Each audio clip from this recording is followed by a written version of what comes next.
بسم اللہ الرحمن الرحیم۔ محترم ناظرین، جب کوئی سبحان اللہ کہتا ہے تو اس کے جواب میں اللہ تعالیٰ کیا فرماتا ہے؟ محترم ناظرین، سبحان اللہ قرآن کا لفظ ہے۔ قرآن میں کئی جگہ آیا ہے۔ یہ ایک کلمہ ہے۔ 100 بار سبحان اللہ کہنے سے 1000 نیکیوں کا ثواب ملتا ہے اور 1000 گناہ معاف ہو جاتے ہیں۔ سبحان اللہ بظاہر ایک مختصر وظیفہ ہے، لیکن اجر و ثواب میں طویل وظیفوں سے افضل ہے۔ حضرت جبیریہ رضی اللہ تعالی عنہا جو ام المومنین ہیں، ہماری ماؤں میں سے ایک ماں ہیں، فرماتی ہیں کہ رسول اللہ صلی اللہ علیہ وآلہ وسلم نماز فجر کے لیے گھر سے نکلے تو میں نماز کی جگہ بیٹھی ہوئی تھی، وظیفہ کرتے ہوئے، اللہ کا ذکر کرتے ہوئے۔ نبی کریم صلی اللہ علیہ وآلہ وسلم جب مسجد میں تشریف لے گئے تو میں نے بھی نماز فجر ادا کی اور پھر وہیں جائے نماز پر بیٹھ کر ذکر اذکار کرنے کے لیے بیٹھی رہی۔ جب رسول اللہ صلی اللہ علیہ وآلہ وسلم چاشت کے وقت یعنی سورج نکلنے کے بعد گھر تشریف لائے تو دیکھا کہ جویریہ رضی اللہ تعالی عنہا ابھی بھی اسی مسلے پر بیٹھی ہوئی ذکر کر رہی ہیں۔ رسول اللہ صلی اللہ علیہ وآلہ وسلم نے پوچھا، کیا تم تب سے بیٹھی ہو؟ تو انہوں نے عرض کیا، ہاں اے اللہ کے رسول صلی اللہ علیہ وآلہ وسلم، میں تب سے بیٹھی ہوں۔ تو اللہ کے رسول صلی اللہ علیہ وآلہ وسلم نے فرمایا، میں نے تم سے رخصت ہونے کے بعد 4 کلمے 3 بار پڑھے ہیں، صرف میں نے اتنا کام کیا ہے۔ میں نے جو 4 کلمے 3 بار پڑھے ہیں، اگر ان کا وزن تمہارے آج کے سارے دن کے وظیفے سے کیا جائے تو وہ 4 کلمے بھاری ہو جائیں گے۔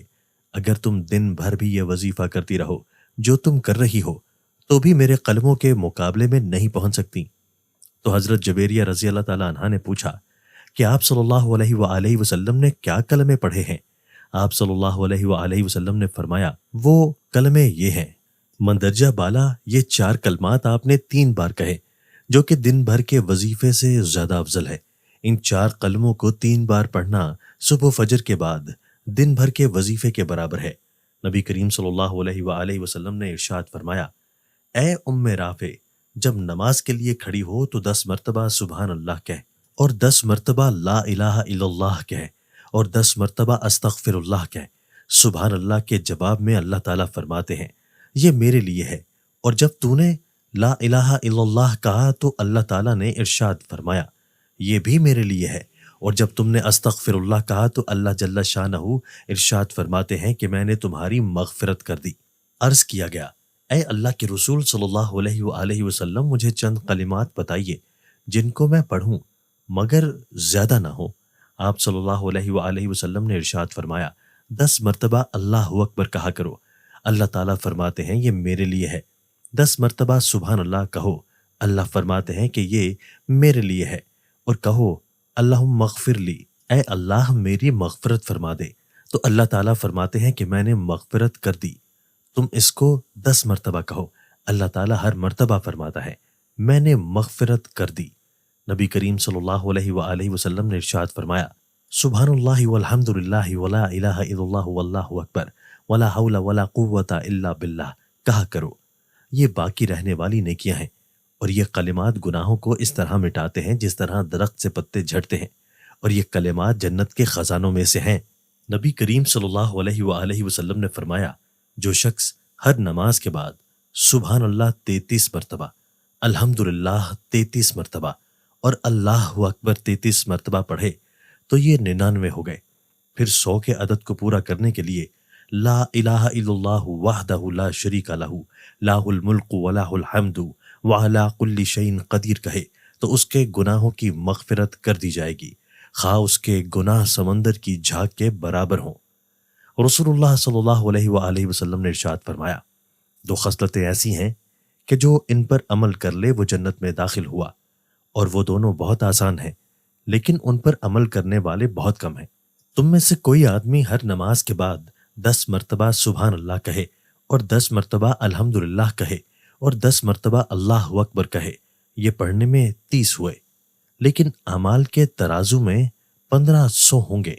کوئی انسان اگر سوتے وقت سبحان اللہ الحمدللہ 33 مرتبہ پڑھے اور اللہ اکبر 34 مرتبہ پڑھے تو یہ 100 مرتبہ پورا ہو گیا، لیکن یہ ثواب کے اعتبار سے 1000 ہیں، اس لیے کہ ایک نیکی کا ثواب 10 گناہ ملتا ہے۔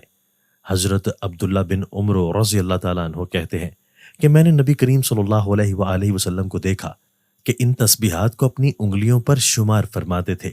عبداللہ کہتے ہیں کہ کسی نے پوچھا، اے اللہ کے رسول صلی اللہ علیہ وآلہ وسلم، یہ کیا بات ہے کہ ان پر عمل کرنے والے بہت تھوڑے ہیں؟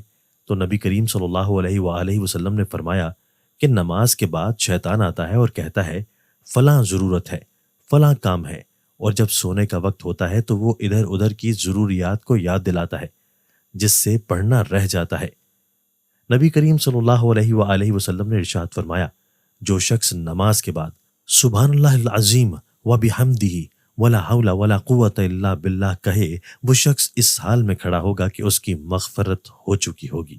نبی کریم صلی اللہ علیہ وآلہ وسلم نے ارشاد فرمایا، اے اعرابی دیہاتی، جب تو نے سبحان اللہ کہا تو حق تعالیٰ ارشاد فرماتے ہیں کہ تو نے سچ کہا، اور جب تو نے الحمدللہ کہا تو اللہ تعالیٰ فرماتے ہیں تو نے سچ کہا، اور جب تو نے لا الہ الا اللہ کہا تو اللہ تعالیٰ فرماتے ہیں تو نے سچ کہا، اور جب تو نے اللہ اکبر کہا تو اللہ تعالیٰ فرماتے ہیں تو نے سچ کہا، اور جب تو نے اللہم اغفر لی، اے اللہ مجھے معاف فرما، تو اللہ تعالیٰ ارشاد فرماتا ہے کہ میں نے معاف کر دیا، اور جب تو کہتا ہے اللہم ارحمنی، اے اللہ مجھ پر رحم فرما، تو اللہ تعالیٰ فرماتے ہیں کہ میں نے تجھ پر رحم کر دیا، اور جب تو کہتا ہے اللہم ارزقنی، اے اللہ مجھے رزق عطا فرما، تو اللہ تعالیٰ ارشاد فرماتے ہیں کہ میں نے تجھے رزق دے دیا۔ ایک روایت میں یہ فضیلت سبحان اللہ والحمدللہ کے اضافہ کے ساتھ ذکر کی گئی ہے۔ نبی کریم صلی اللہ علیہ وآلہ وسلم نے ارشاد فرمایا، کیا تم میں سے کوئی شخص ہر روز 1000 نیکیاں کمانے سے عاجز ہے؟ آپ صلی اللہ علیہ وآلہ وسلم کے پاس بیٹھے ہوئے لوگوں صحابہ میں سے کسی نے پوچھا کہ ہم میں سے کوئی آدمی 1000 نیکیاں کس طرح کما سکتا ہے؟ آپ صلی اللہ علیہ وآلہ وسلم نے ارشاد فرمایا، جو شخص 100 مرتبہ سبحان اللہ کہے گا اس کے لیے 1000 نیکیاں لکھ دی جائیں گی اور اس کے 1000 گناہ معاف کر دیے جائیں گے۔ نبی کریم صلی اللہ علیہ وآلہ وسلم نے ارشاد فرمایا، جب مسلمان بندہ لا الہ الا اللہ کہتا ہے تو یہ کلمہ 7 آسمانوں کو چیرتا ہوا اللہ کے سامنے کھڑا ہو جاتا ہے، تو اللہ جل شانہ فرماتے ہیں ٹھہر جاؤ۔ وہ عرض کرتا ہے کہ کیسے ٹھہر جاؤں حالانکہ میرے پڑھنے والے کی مغفرت نہیں ہوئی؟ اللہ تعالیٰ جل شانہ ارشاد فرماتے ہیں، میں نے اس کی مغفرت کرنے کے لیے ہی تجھ کو اس کی زبان پر جاری کیا تھا۔ اللہ اکبر۔ اللہ پاک سے دعا ہے کہ وہ ہم سب کی خطاؤں کو معاف فرمائے۔ دوستو، اس ویڈیو میں جو عربی زبان میں تسبیحات پڑھی گئی ہیں اس میں غلطی کا احتمال ہو سکتا ہے۔ اللہ تعالیٰ تمام کمی پیشیوں کو معاف فرمائے اور میرا بولنا اور آپ کا سننا قبول فرمائے۔